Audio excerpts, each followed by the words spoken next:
So, isang magandang hapon na naman sa ating lahat. Nandito yung Everest na ite-test drive natin. Bali natapos na natin to. Ginawa natin dito is pinalitan natin ng EGR. Tapos nag-leak test tayo. Hinanap natin yung mga singaw kung meron man siyang singaw. Kasi ang problema na lang na to is naglo-low power. So, okay naman, nakita natin yung singaw doon mismo sa EGR niya. So, nagpalit tayo ng bagong EGR. Tapos, ang ginawa pa natin is yung leak doon sa may o-ring niya papunta ng intake.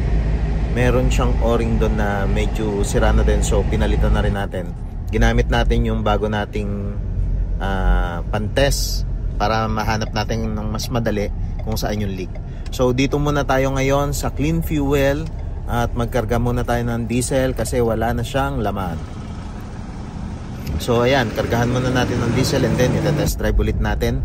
So, ngayon, nandito na tayo sa bypass road. Ito yung pataas, bali dalawang area yung pataas dito na talagang testingan ng hapit sa sasakyan kung may power or wala. Kasi dito pa lang dati pagka ginagamit namin naglo-low power na siya, tapos nag-check engine tsaka umiilaw yung powertrain. So ngayon sa pag-test drive natin so far, so good naman, walang pagbabago sa performance niya at okay pa rin yung takbo. Dire-diretso, maganda yung hatak, wala nang low power. So, iikot na lang natin ng iikot and then pag okay na to, pwede na nating i-release kay customer para at least magamit na niya. At matest drive din niya ng ayos before na kunin dito sa ating shop. Kita naman natin dito sa kanyang panel na very aggressive na siya. Unlike dati na talagang parang hindi siya nag-shift ng gear or hindi siya down gear kung sakaling kailangan mag-down gear. So, ngayon okay na siya.